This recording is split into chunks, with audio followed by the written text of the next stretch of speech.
Welcome you all my channel Learn Physics by Lakshmi Bhardwaj. In the previous video, we have done the composition of nucleus. Today we will do the basic properties of the nucleus. So let us start. Basic properties of nucleus. तो first property है charge, यानी nucleus के ऊपर charge कितना होता है। तो nucleus के ऊपर चार्ज उतना ही होगा जितना चार्ज इसके कंस्टिट्यूएंट पार्टिकल्स पे होता है। कंस्टिट्यूएंट पार्टिकल्स यानी वो पार्टिकल्स जिनसे मिलके न्यूक्लियस बना है। ठीक है, तो न्यूक्लियस किस किस से मिलके बना होता है? न्यूट्रॉन और प्रोटॉन से। ठीक है, तो जो न्यूक्लियर चार्ज होगा यानी न्यूक्लियस के ऊपर जो चार्ज होगा वो क्या होगा? सम ऑफ इट्स कंस्टिट्यूएंट पार्टिकल्स, यानी जितना चार्ज न्यूट्रॉन और प्रोटॉन के ऊपर होगा उनका सम ही होगा न्यूक्लियर चार्ज। ठीक है, अब देखते हैं न्यूट्रॉन के ऊपर कितना चार्ज होता है। न्यूट्रॉन के ऊपर कोई चार्ज नहीं होता, यानी ये न्यूट्रल होता है। ठीक है, यानी इसके ऊपर कोई चार्ज नहीं होता। और प्रोटॉन के ऊपर हमें पता है कितना चार्ज होता है, पॉजिटिव चार्ज होता है ना, तो उस चार्ज को हमने मान लिया पॉजिटिव स्मॉल ई। ठीक है, और हमने देखा कि है ना, मान लो न्यूक्लियस के अंदर जेड नंबर ऑफ प्रोटॉन्स हैं। ठीक है, अब एक प्रोटॉन के ऊपर अगर पॉजिटिव ई चार्ज है तो जेड प्रोटॉन्स के ऊपर टोटल चार्ज कितना हो जाएगा? पॉजिटिव जेड ई। ठीक है, ई क्या है? मैग्नीट्यूड है चार्ज का प्रोटॉन के ऊपर, और जेड क्या है? It is the atomic number. Second property है न्यूक्लियर मास। न्यूक्लियर मास यानी मास ऑफ द न्यूक्लियस। ठीक है, अब हमें पता है एक एटम होता है वो किस किस से मिलके बना होता है? न्यूक्लियस से और इलेक्ट्रॉन से। ठीक है, तो टोटल मास ऑफ एटम हमें कब मिलेगा? जब हम मास ऑफ न्यूक्लियस को और मास ऑफ इलेक्ट्रॉन्स को जो न्यूक्लियस के चारों तरफ रिवॉल्व करते हैं उनको ऐड करेंगे तब। ठीक है, लेकिन जो न्यूक्लियस का मास होता है वो बहुत ज़्यादा होता है किसके कंपैरिजन में? इलेक्ट्रॉन्स के मास के। ठीक है, तो हम सिंपली ये कह सकते हैं कि जो एटम का मास होता है वो ऑलमोस्ट कितना होता है? मास ऑफ द न्यूक्लियस के इक्वल। ठीक है, यानी 99.99% of mass of atom is present in the nucleus. ठीक है, तो जो मास स्पेक्ट्रोस्कोपी है उसमें हम इन्हीं चीज़ों के मासेस के बारे में पढ़ते हैं न्यूक्लियर फिजिक्स के अंदर। ठीक है, अब अगर हमें मास को रिप्रेजेंट करना हो तो हम जनरली AMU यानी एटॉमिक मास यूनिट की फॉर्म में रिप्रेजेंट करते हैं। ठीक है, और जो मास नंबर है उसको हम कैपिटल A से डिनोट करते हैं।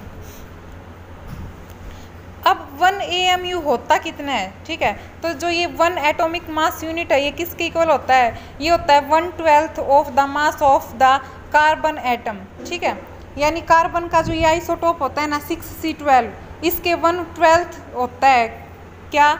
1 AMU। ठीक है, तो हमने मान लिया कि जो N एटम है कार्बन के उनका मास 12 ग्राम है। N क्या है? Capital N। Capital N is the Avogadro number. ठीक है, अब N एटम ऑफ कार्बन का मास 12 ग्राम है, तो एक एटम का कितना होगा? 12/N ग्राम हो जाएगा। ठीक है, अब 1 AMU की वैल्यू निकालनी है हमें, तो 1 AMU क्या होता है? 1/12 होता है ना किसके मास के? जो 6C12 वाला एटम है उसके। ठीक है, तो 1/12 इंटू क्या हो जाएगा? 12/N ग्राम, क्योंकि एक कार्बन एटम का मास इतना ही आया था ना। अब 12 से 12 कैंसिल होके क्या आ गया हमारे पास? 1 AMU की वैल्यू 1/N ग्राम। ठीक है, अब N क्या है? एवोगैड्रो नंबर है, ये कांस्टेंट होता है इसकी वैल्यू, तो क्या होती है? 1/N की वैल्यू कितनी होती है? 6.023 इंटू 10⁻23 ग्राम। ठीक है, जब इसको सोल्व करेंगे तो हमारे पास न्यूमेरिकल वैल्यू आ जाएगी 1.6604 इंटू 10⁻⁻24 ग्राम। तो 1 AMU में इतने ग्राम होते हैं। ठीक है, और इसको हम kg में भी कन्वर्ट कर सकते हैं, तो ये हमारे पास क्या वैल्यू आ जाएगी 1 AMU की? 1.66 इंटू 10⁻⁻27 किलोग्राम। क्लियर है? तो total mass of the nucleus किसके इक्वल हो गया? Sum of masses of proton and neutron present in it. Clear है? अब जो जेड है वो एटॉमिक नंबर होता है, और एटॉमिक नंबर क्या रिप्रेजेंट करता है? नंबर ऑफ प्रोटॉन्स, और जो कैपिटल N है वो क्या है? न्यूट्रॉन्स हैं। तो जो न्यूक्लियस का मास है वो क्या हो जाएगा? इन दोनों का सम ना, क्योंकि न्यूक्लियस इन दोनों से ही मिलके बना होता है। तो अब मास ऑफ प्रोटॉन स्मॉल mp है, और अगर जेड नंबर ऑफ प्रोटॉन्स हैं तो टोटल मास सब प्रोटॉन्स का कितना हो जाएगा? जेड इंटू MP, प्लस में मास ऑफ न्यूट्रॉन्स को भी ऐड कर देंगे तो न्यूट्रॉन नंबर ऑफ न्यूट्रॉन्स कितने हैं, a माइनस कैपिटल Z, ठीक है। और एक न्यूट्रॉन का मास स्मॉल mn है तो सभी न्यूट्रॉन्स का मास कितना हो जाएगा, a minus Z into mn, ठीक है। तो ये आ गया mass of the nucleus, clear. यानी mass of proton and mass of neutrons को ऐड कर देंगे हम। अब बात आती है न्यूक्लियर एनर्जी की। तो न्यूक्लियर एनर्जी को हम इलेक्ट्रॉन वोल्ट और जूल दोनों में रिप्रेजेंट कर सकते हैं, ठीक है। 1 इलेक्ट्रॉन वोल्ट एनर्जी कितनी होती है, ये उतनी एनर्जी होती है जब कोई इलेक्ट्रॉन एक्सेलरेट करता है कितने पोटेंशियल डिफरेंस से, 1 वोल्ट से, ठीक है। तब वो जो एनर्जी गेन करता है दैट इज़ 1 इलेक्ट्रॉन वोल्ट, ठीक है। तो 1 इलेक्ट्रॉन वोल्ट किसके इक्वल हो जाएगी, 1.6 इंटू 10⁻⁻19 कूलाम इंटू 1 वोल्ट, ठीक है। ये क्या है 1.6 वाला, ये है चार्ज ऑन द इलेक्ट्रॉन और ये 1 वोल्ट है पोटेंशियल डिफरेंस। यानी जो एक इलेक्ट्रॉन है, इलेक्ट्रॉन वो कितने पोटेंशियल डिफरेंस से रोटेट करता है, ठीक है, यानी एक्सेलरेट करता है, तो उसके लिए जितनी एनर्जी वो गेन करता है that is 1 electron volt, clear. तो अब ये जो कूलाम है और वोल्ट है ये कंबाइन होके जूल बनाएंगे तो हमारे पास 1 इलेक्ट्रॉन वोल्ट में कितने जूल हो गए, 1.6 इंटू 10⁻⁻19 जूल, क्लियर है। अब 1 कैपिटल MEV इसकी वैल्यू निकालेंगे तो ये क्या हो जाएगा, मेगा, ये है मेगा इलेक्ट्रॉन वोल्ट और मेगा में होती है 10⁻6 इलेक्ट्रॉन वोल्ट, ठीक है। तो जब हम जूल की जगह ये पुट करेंगे तो क्या हो जाएगा हमारे पास 1.6 इंटू 10⁻⁻13 जूल, क्योंकि बेस सेम हो जाएंगे ना 10⁻⁻19 और 10⁻6 के, तो बेस सेम होते हैं तो पावर सेट होती है, हमें पता है। तो हमारे पास क्या आ जाएगा 1.6 इंटू 10⁻⁻13 जूल, क्लियर है। अब हम ये निकालेंगे कि एनर्जी इक्विवेलेंट टू 1 AMU, ठीक है। यानी 1 AMU में एनर्जी कितनी होती है, तो हमें एक रिलेशन पता है, मोस्ट इंपॉर्टेंट रिलेशन है यूनिवर्स का, आइंस्टाइन मास एनर्जी रिलेशन। क्या होता है, E is equal to mc²। ये रिलेशन हमें क्या बताता है कि जो एनर्जी है वो मास में कन्वर्ट हो सकती है और जो मास है वो एनर्जी में कन्वर्ट हो सकता है। और जो C है वो क्या है, C is the velocity of light और इसकी कांस्टेंट वैल्यू होती है कितनी, 3 इंटू 10⁸ मीटर पर सेकेंड, क्लियर है।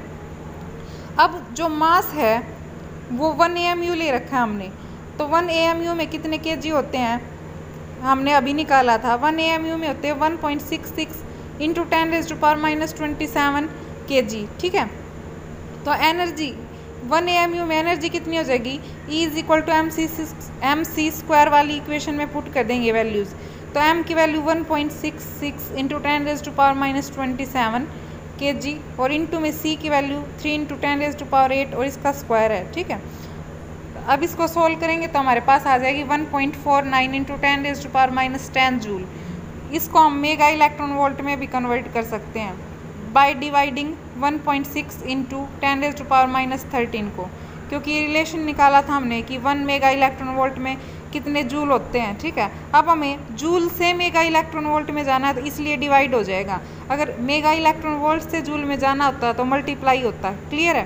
तो जब इसको सोल्व करेंगे तो हमारे पास क्या आ गया 931.48 मेगा इलेक्ट्रॉन वोल्ट, ठीक है। यानी 1 AMU में इतने मेगा इलेक्ट्रॉन वोल्ट होते हैं। Next one is nuclear size, most important.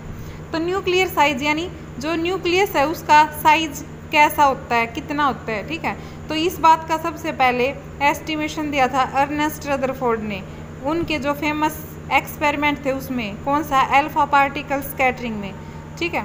आपको प्लेलिस्ट में रदरफोर्ड मॉडल ऑफ एटम मिल जाएगी, ठीक है, वीडियो, अगर आपको देखनी हो तो आप प्लेलिस्ट में जाके देख सकते हो, उसमें ये कंप्लीट करवा रखा है मैंने। तो रदरफोर्ड ने जो अल्फा पार्टिकल स्कैटरिंग वाला एक्सपेरिमेंट किया था उसमें न्यूक्लियस का साइज बताया था, ठीक है। तो क्या बताया था उन्होंने कि जो पॉजिटिव चार्ज होता है वो यूनिफॉर्मली डिस्ट्रीब्यूट होता है न्यूक्लियस के अंदर, ठीक है। और जो न्यूक्लियस की शेप होती है वो कैसी होती है, स्फेरिकल होती है, क्लियर।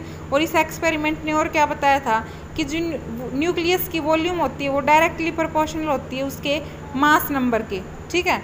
यानी न्यूक्लियस की वॉल्यूम उतनी ही होगी जितने उसमें नंबर ऑफ प्रोटॉन और नंबर ऑफ न्यूट्रॉन है, और नंबर ऑफ प्रोटॉन और न्यूट्रॉन को ही क्या बोलते हैं, मास नंबर, और इसको रिप्रेजेंट करते हैं कैपिटल ए से।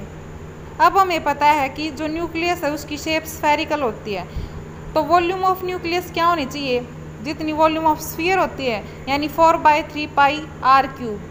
ठीक है, तो 4/3 pi r cube is directly proportional to the mass number that is represented by capital A. ठीक है, और आर क्या है यहाँ पे, रेडियस ऑफ न्यूक्लियस।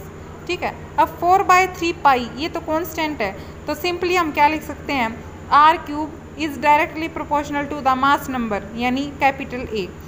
अब देखो आर की पावर जो क्यूब है ये उस साइड जाके ए की पावर 1/3 हो जाएगी। ठीक है, और जब इस प्रोपोर्शनलिटी का साइन हटाएंगे हम तो एक प्रोपोर्शनलिटी कांस्टेंट आएगा दैट इज आर नोट। ठीक है, इसका नाम है न्यूक्लियर रेडियस पैरामीटर। ठीक है, और इसकी वैल्यू वेरी करती है 1.2 से 1.6 फर्मी।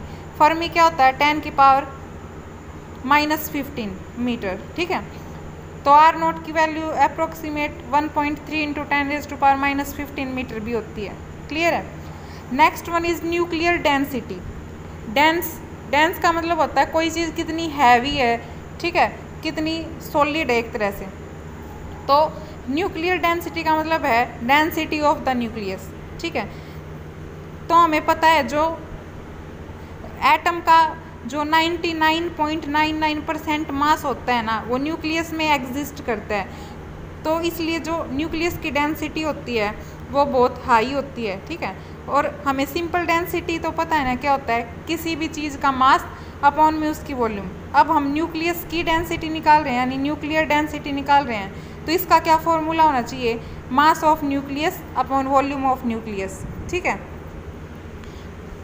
तो न्यूक्लियर डेंसिटी को हम डिनोट करते हैं रो से। ठीक है, रो, ये जो पी टाइप सिंबल इसको रो बोलते हैं, तो ये क्या हो जाएगा, रो इज इक्वल टू m/v। ठीक है, यानी mass of nucleus upon volume of nucleus. अब हमने मान लिया कि जो एक न्यूक्लियन है, न्यूक्लियन क्या होता है, जो न्यूक्लियस के अंदर उसके कंस्टिट्यूएंट पार्टिकल्स होते हैं यानी प्रोटॉन और न्यूट्रॉन, इन्हीं को क्या बोलते हैं, न्यूक्लियन। अब हमने मान लिया कि एक न्यूक्लियन का मास है स्मॉल m।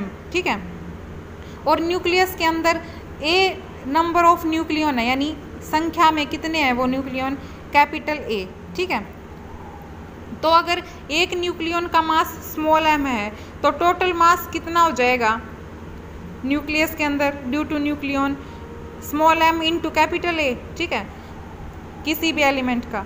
अब हम न्यूक्लियर डेंसिटी निकालेंगे तो क्या हो जाएगा, मास ऑफ द न्यूक्लियस वो क्या आया है, स्मॉल m इंटू ए पुट कर देंगे, और अपॉन में वॉल्यूम ऑफ न्यूक्लियस वो हमने क्या निकाली है, वॉल्यूम ऑफ न्यूक्लियस क्या निकाली है, 4/3 पाई आर क्यूब।